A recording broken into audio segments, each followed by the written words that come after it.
Perkenalkan, nama saya Isa Kanamangi dengan NIM 230 338, kelas A semester 1, program studi Sosiologi, Fakultas Ilmu Sosial dan Politik, Universitas Nusa Cendana. Awal sosiologi, konferensi pertama masyarakat Jerman untuk sosiologi. Dalam karyanya The Beginnings of Sociology, Weber Sombart membahas masa kehamilan.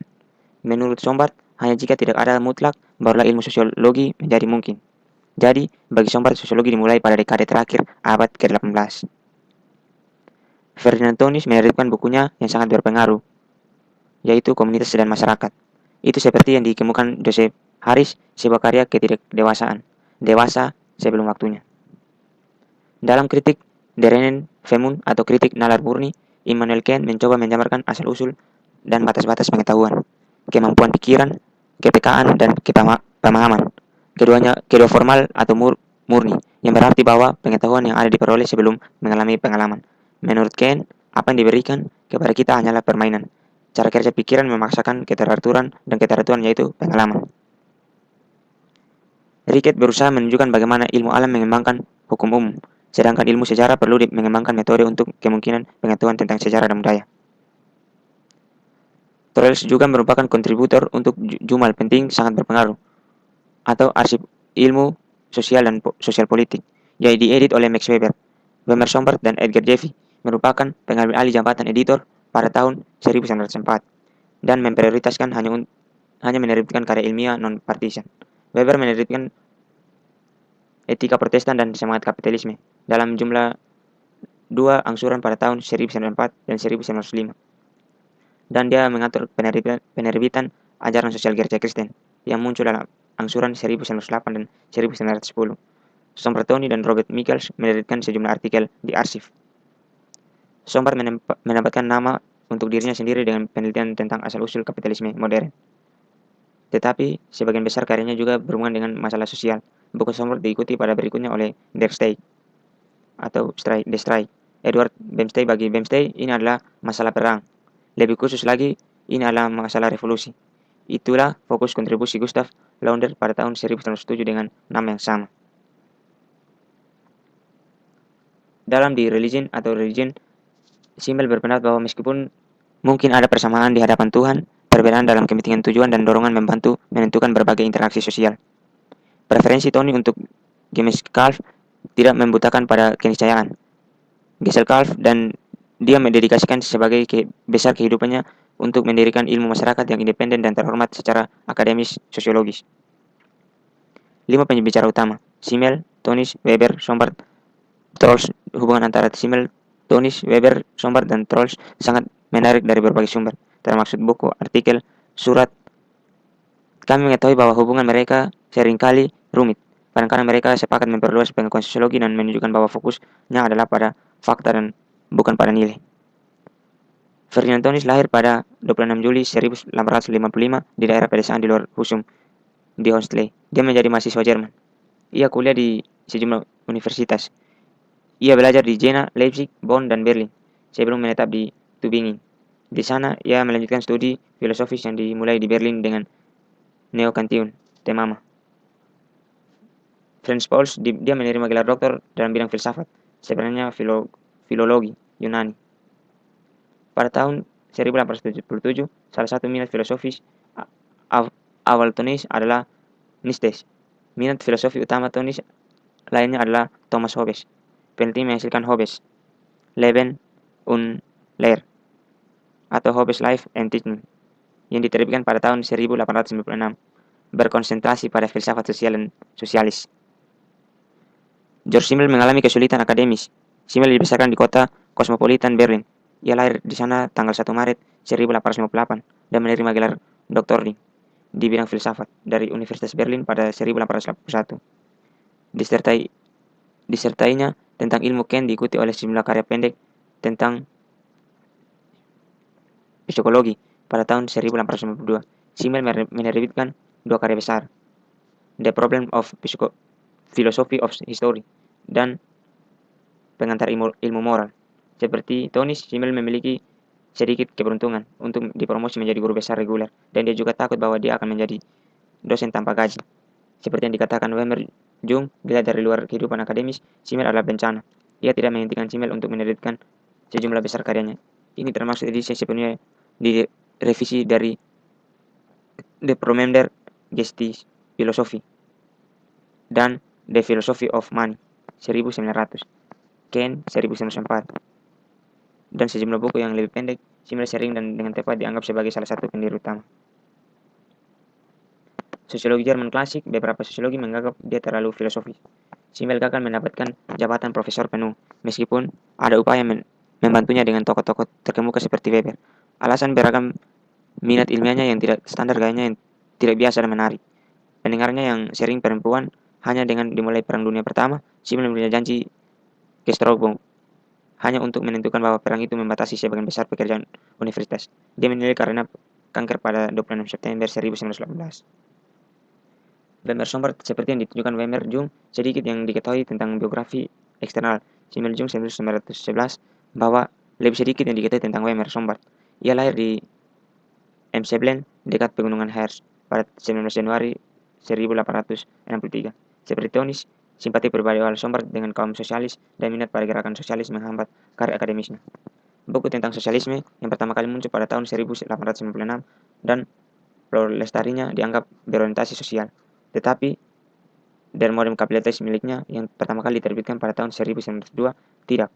Dalam karya ini, Sombart berusaha mengungkap asal mula kapitalisme. Dia melihat dalam modernisasi rasional kerja. Dia menemukan terutama di kota-kota besar, dan dia juga menemukan dalam upaya yang meningkat keuntungan.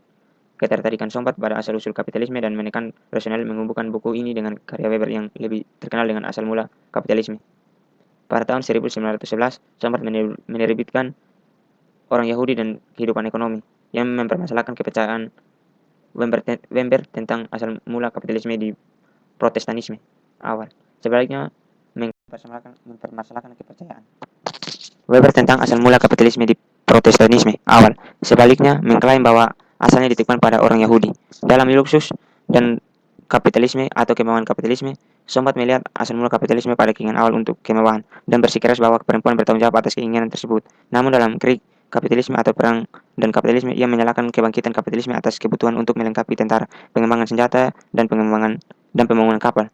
Dalam kontribusi yang politik terhadap senjata terhadap upaya perang, Sombart membandingkan orang Jerman yang bersukacita dalam kepahlawanan dan pengorbanan dengan Inggris yang memerlukan komersial yang nyaman. Pada tahun 1930-an, pandangannya telah mengambil warna ideologi Nazi dan hanya ada sedikit sarjana yang menganggapnya sama sekali. Sombart meninggal pada 18 Mei 1941. Max Weber lahir di Erfurt pada 21 April 1864 dan menghabiskan sebagian besar masa kecilnya di Berlin. Sebagai putra seorang politisi yang relatif sukses, Weber dapat melihat dan bertemu dengan sejumlah politisi dan profesor terkemuka, termasuk Wilhelm Dilthey, Theodor Mommsen, dan Heinrich von Treitschke. Selain belajar ekonomi dan hukum di Heidelberg, dia menghadiri kelas filsafat kuno Fischer pada tahun 1889. Ia menerima gelar doktor. Weber menulis Weber menulis sebagian besar esainya tentang metodologi antara 1904 dan 1906, tetapi 1904 dan 1905 adalah tahun-tahun ketika dia menerbitkan Protestanische Ethik and der Geist des Kapitalisme dalam 2 angsuran di arsip. Ini adalah pekerjaan besar segera menarik perhatian. Dia tidak semuanya menguntungkan. Klaim Weber adalah bahwa asal mula kapitalisme dapat sebagian besar ditemukan dalam gagasan Luther tentang beruf atau panggilan. Alih-alih hanya biksu yang dipanggil, Luther berpendapat bahwa semuanya dipanggil untuk bekerja.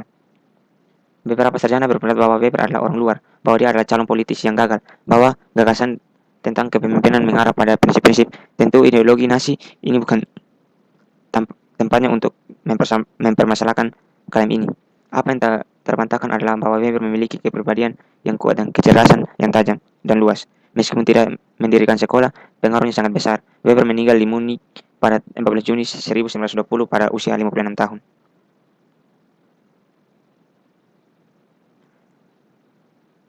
Ernst Troels lahir di Augsburg pada tanggal 17 Februari 1865. Dari Dr. Ayat, Troels belajar tentang ilmu dan tentang pentingnya kejelasan ketetapan. Ciri-ciri terlalu sering hilang dari orang-orang sesamanya. Ia menerima gelar doktor yang bidang teologi pada tahun 1891 di Göttingen dan habilitasi. Di sana pada tahun yang sama dalam Protestantisme atau kekristenan Protestan di zaman modern dan dalam arti penting Protestatium bagi perkembangan dunia modern terus menunjukkan bagaimana penekanan Protestan pada individual membantu membuka jalan menuju pencerahan.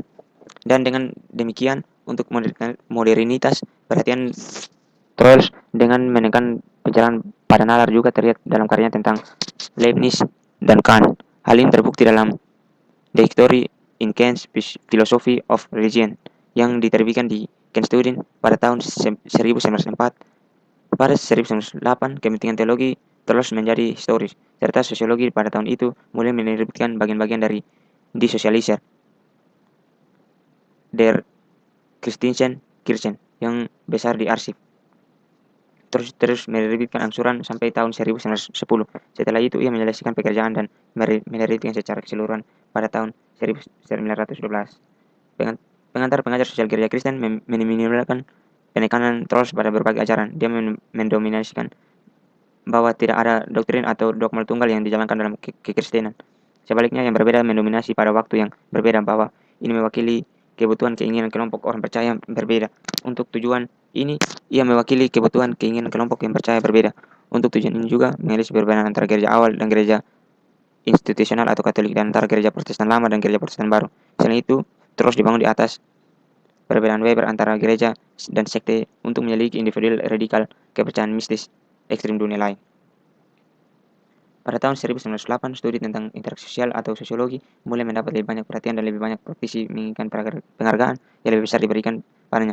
Masyarakat sosiologi sudah ada di Prancis pada tahun 1907, yaitu Rudolf Goldschmidt mendirikan Sociologische Gesellschaft Divina. Pada awal Juni 1908, Weber menulis kepada Tönnies memintanya untuk menulis review tentang Simmel Sociologisch for the Archiv. Dia juga membandingkan kurangnya kemajuan Tony dalam Simmel bersimpati bahwa seorang tidak harus berusia 50 tahun dan masih belum menerima panggilan jabatan guru biasa. Dia menulis kepada Jeff McAllister tentang Comte benar-benar merangsang, tetapi tidak menemukan sesuatu yang baru tanpa syarat. Dia di dalamnya tetapi bersikeras bahwa kuliah Tony metode baru statistik moral adalah pengecualian dan itu adalah hasil dari 20 tahun penelitian yang hebat. Tidak termaksud James Caff dan Gisek Kalafaf. Itu adalah yang terbaik yang telah dilakukan Tony dan itu akan menjadi syair atau sebuah ornamen atau kehormatan untuk arsip. Jika muncul di sana, Weber juga tampak senang bahwa Tony akhirnya mendapat jabatan guru besar yang luar biasa di Kiel pada bulan Desember 1908. Pada tahun awal berdirinya DGS mengalami perubahan, tetapi banyak anggota mencoba lebih baik memperkuat. Sebagai contoh, Weber mencoba beberapa kali untuk mendapatkan ilmuwan terkenal dan dihormati seperti ekonomi politik Lujo Brentano dan Descartes Johannes Fock untuk bergabung, tetapi tampaknya tidak berhasil. Pada awal Juni, keputusan dibuat bahwa konferensi harus diadakan di Frankfurt dan pengumuman dipublikasikan di arsip. Dalam argumen lama tentang esensi masyarakat, ada pandangan bahwa ada makna mistis dalam gagasan semua kehidupan manusia minum terlebih dahulu dalam setara dengan kenyataan. Dan ada pandangan bahwa esensi masyarakat seharusnya hanya sebuah konsep abstrak yang dapat dipahami oleh pengamati realitas keberadaan tunggal setelahnya, seperti halnya pepohonan dan sungai, rumah dan ladang yang dianggap sebagai lanskap. Sering harus mengakui bahwa sebenarnya argumen ini memiliki makna ganda. Di satu sisi, harus keberadaan inderawannya langsung mereka sebagai pembawa profesional sosialisasi individu-individu bergabung bersama untuk menjadi kesatuan yang lebih tinggi yang disebut masyarakat. Cara dan tujuan sosiologi. Sosiologi pertama adalah disiplin filosofis. Nama tidak membuatnya. Yang orang yang menciptakan nama itu juga tidak mewujudkannya. Spekulasi tentang esensi masyarakat manusia terutama aliansi politik selalu terkait erat dengan gagasan etis dan tingkah laku kehidupan manusia bentuk kehidupan yang baik. Filsuf yang ingin menemukan jalan yang benar dan memimpin harus menjadi pemandu hidup. Perkembangan sosiologi teoritisnya juga. Sebagai sosiolog, kami hanya ingin memperhatikan apa yang ada bukan dengan maksud tentu yang didasarkan pada beberapa alasan tertentu. Tujuan kita selanjutnya adalah realitas kehidupan sosial saat ini dalam keanekaragaman yang tak terukur. Pandangan sekilas tentu meluas dari itu ke masa lalu. Kembali ke awal dan persamaan yang ada, ke jatuhnya institut dan dunia ide. Dan kita juga melihat ke masa depan bukan untuk membentuk atau mengarahkan, tetapi hanya untuk sebagai prognosis, untuk memprediksi kemungkinan perkembangan kondisi, tatanan, dan persepsi yang ada. Dan efek samping yang dapat diperkirakan yang timbul pengetahuan tersebut aktivitas manusia, saya mulai dari prinsip bahwa sosiologi pertama-tama adalah doktrin filosofis. Dengan demikian, ia pada dasarnya terlibat dengan konsep-konsep kehidupan sosial, hubungan sosial, bentuk kemauan sosial. Dinilai sosial, nilai-nilai sosial dan ikatan sosial diantaranya adalah konsep adat dan hukum agama dan opini publik, gereja dan negara. Sosiologi harus mengembangkan konsep-konsep ini, yaitu harus membuat sesuai untuk digunakan. Ia harus menempa dan pemahaman agar fakta-fakta pengalaman dapat digunakan untuk menggantung sesuatu seolah-olah dipaku atau untuk mengingatkan pada benda-benda seperti terjepit. Max Weber melakukan bisnis di sosiologi komparatif koran dan asosiasi. Laporan bisnis masyarakat kita yang wajib sampaikan pada dasar berkisar antara perubahan konstitusi nasional dimulai oleh penimbunan selama setahun terakhir dan tugas ilmiah kanker yang telah ditetapkan oleh masyarakat waktu. Dekat inti konsep sosiologi adalah tidak stabil, adalah baik bagi masyarakat dengan nama yang tidak populer dan mendefinisikan apa yang diinginkan melalui spesifikasi. Van Sommer melakukan penelitian tentang teknologi dan budaya. Konsep yang luas di tema tentang teknologi dan budaya secara membuat perlu diberikan perlakuan sepenuhnya umum dan agar pengobatan sepenuhnya umum ini berhasil setelah mendasarkan perlakuan dengan cara yang pada dasarnya bersifat metodologis, problematik dan disiplinari. Ini berarti saya ingin memberikan beberapa contoh untuk menjawab pertanyaan apa pentingnya penempatan dan di antara kata teknologi dan budaya. Dalam arti paling luas, kata teknologi kita dapat menggunakan prosedur apapun, bagaimana kombinasi dari bagian dan semua sistem. Pidato teknologi drama bahkan seharusnya berbicara tentang teknologi perang, teknologi penerbangan, teknologi pidato, teknologi drama, bukan seharusnya ada teknologi cinta, ars amali atau seni cinta. Dari zaman dahulu berbicara tentang teknologi operasi medis, yang kami maksud pertama adalah seluruh prosedur diterapkan ahli beda pasien, tetapi kedua dalam arti yang lebih sempit yang kami maksud adalah penggunaan instrumen khusus. Barang budaya ini mungkin ideal atau material di alam, material ketika akan digunakan dalam menciptakan suatu tindak budaya. Barang digunakan dalam setiap tindakan budaya, namun tersebut misalnya barang dapat diciptakan untuk memenuhi kebutuhan kita akan makan, pakaian, perumahan, perhiasan, kenyamanan, dan sebagainya. Sementara barang budaya yang ideal selalu tersedia sebagai substrak faktual, tetapi seluruhnya merupakan simbol dan tindakan budaya tertentu. Bahwa semua perwujudan budaya harus diamati dari sudut pandang kemapanan teknologinya, sehingga segala sesuatu yang mendekati pandangan teknologis terus akan ditolak seperti yang tadi sudah dijelaskan. Kedua, bahwa keterangan universal semua manifestasi budaya khususnya pada pengaruh teknologi dan refleksi pengaruh teknologi dalam setiap aspek kecil dan ilmu budaya harus ditentang secara alami. Secara ekonomi berkaitan dengan teknologi dan pada secara agama dan sejarah sastra. Ketiga, pendekatan yang berbeda harus dilakukan untuk menangani masalah jenis efek berbeda secara fundamental. Metode penelitian harus berbeda secara fundamental untuk menetapkan efek teknologi pada budaya, sehingga pendekatan yang berbeda harus diterapkan untuk mengatasi masalah dalam beberapa kasus. Misalnya metode eksperimental yang digunakan dalam biologi, di mana sesuatu dapat dilakukan melalui pengambilan sampel pengaruh tentu tubuh atau pikiran adalah paling tepat. Dalam kasus lain, metode hasil komparatif salah satu metode memungkinkan tujuan tercapai. Keempat, sebagai hasil penelitian, ilmu harus hasil akhir adalah penempatan bahwa yang sering dilakukan saat ini adalah bahwa pengaruh teknologi tidak dianggap terlepas dari pengaruh ekonomi. Misalnya jika saya menetapkan efek mesin pada pekerja, efek mesin dalam ekonomi berbeda dengan dari efek dalam ekonomi sosial atau dalam kehidupan sehari-hari. Ekonomi jalanan, jika saya ingin menjelaskan efek teknologi secara alami, saya harus mempertimbangkan campuran